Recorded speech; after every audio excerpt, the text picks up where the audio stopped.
O que é a teologia da libertação?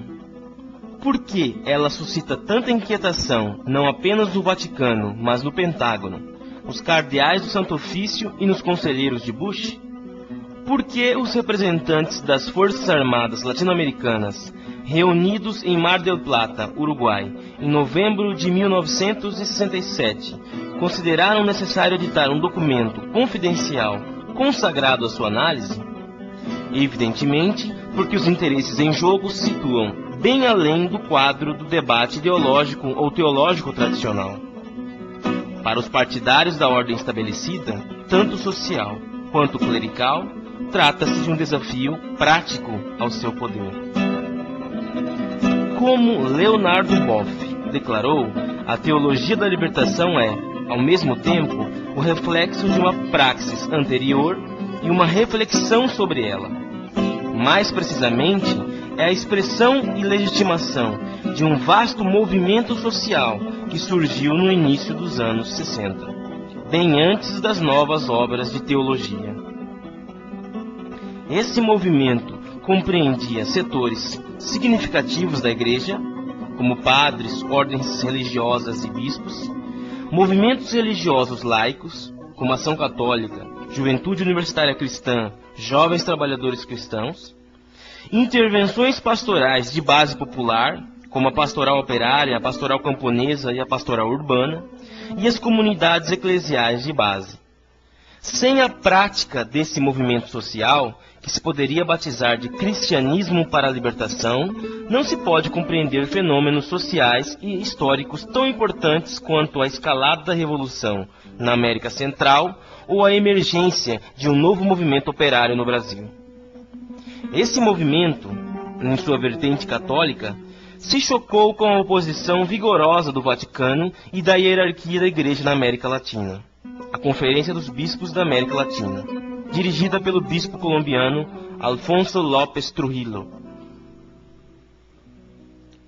Pode-se dizer que há uma luta de classes no seio da Igreja? Sim e não. Sim, na medida em que certas posições correspondem aos interesses das classes dominantes e outras àqueles das classes oprimidas. Não, na medida em que os bispos, os jesuítas ou os padres que se encontram à frente da Igreja dos pobres não são, eles próprios, pobres.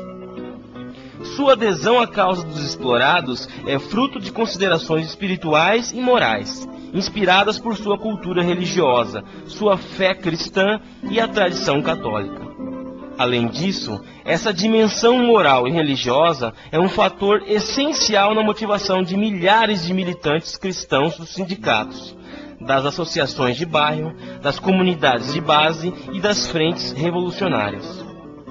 Os próprios pobres tomam consciência da sua condição e se organizam para a luta enquanto cristãos, vinculados à Igreja e inspirados por uma fé. Considerar essa fé e essa identidade religiosa profundamente enraizada na cultura popular como um simples invólucro ou roupagem de interesses sociais e econômicos é cair em um tipo de atitude redutora que impede compreender toda a riqueza e autenticidade do movimento real. A teologia da libertação, enquanto um conjunto de escritos produzidos desde 70 por figuras como Gustavo Gutiérrez, Rubem Alves, Hugo Assmann, Carlos Mesters, Leonardo e Clodovis Boff, John Sobrino, Inácio e la Cúria, Segundo Galilea, Ronaldo Munhoz, Pablo Richard, José Miguel Bonino, Juan Carlos Scanoni, Henrique Dussel, Juan Luís II. Para não nomear senão os mais conhecidos, é o produto espiritual. O termo é tirado, como se sabe, de A Ideologia Alemã de Marx, desse movimento social, mas legitimando-o e fornecendo-lhe uma doutrina religiosa coerente. Ela contribuiu enormemente para sua extensão e para o seu reforçamento. Ainda que existam divergências significativas entre esses teólogos, encontra-se, na maior parte dos seus escritos, muitos preceitos fundamentais que constituem a origem radical da doutrina tradicional, estabelecida das igrejas católicas e protestantes. 1. Um implacável requisitório moral e social contra o capitalismo dependente, seja como sistema injusto, iníquo, seja como forma de pecado estrutural. 2. A utilização do instrumental marxista para compreender as causas da pobreza, as contradições do capitalismo e as formas da luta de classes. 3. Uma opção preferencial em favor dos pobres e da solidariedade com a sua luta pela autolibertação. 4. O desenvolvimento de comunidades cristãs de base entre os pobres, como uma nova forma da igreja e como alternativa ao modo de vida individualista imposto pelo sistema capitalista. 5. Uma nova leitura da Bíblia, voltada principalmente para passagens como o Êxodo, paradigma da luta da libertação de um povo escravizado. 6. A luta contra a idolatria, e não o ateísmo, como inimigo principal da religião, isto é, contra os novos ídolos da morte, adorados pelos novos faraós, os novos Césares e os novos Herodes. Mamon, a riqueza, o poder, a segurança nacional, o Estado, a força militar, a civilização cristã ocidental. 7. A libertação humana histórica como antecipação da salvação final em Cristo, como reino de Deus. E 8. Uma crítica da teologia dualista tradicional, como produto da filosofia platônica grega e não da tradição bíblica, nas quais as histórias humana e divina são distintas, mas inseparáveis. O cristianismo radical e a teologia da libertação não influenciam senão uma minoria das igrejas latino-americanas.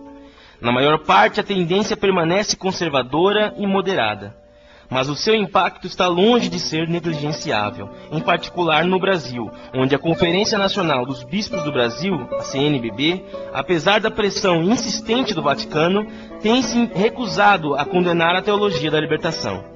Na verdade, a Igreja Latino-Americana cessou de funcionar como uma corporação homogênea. Encontram-se, de um país para outro, orientações não apenas diferentes, mas completamente opostas. Por exemplo, na Argentina, durante a ditadura militar e sua guerra suja contra a subversão, a Igreja afiançou, por seu silêncio obsequioso, os crimes do regime. Hoje, ela pede um perdão para os torturadores e assassinos das Forças Armadas e mobiliza todas as suas forças contra o verdadeiro perigo que ameaça a nação: o divórcio. Igualmente, na Colômbia, a Igreja permanece dedicada de corpo e alma ao sistema oligárquico e legitima a guerra contra o comunismo ateu em nome da religião. No Brasil, ao contrário, a Igreja tem denunciado o regime militar desde 70 e continua hoje a sustentar a luta dos trabalhadores e dos camponeses por salários melhores e pela reforma agrária.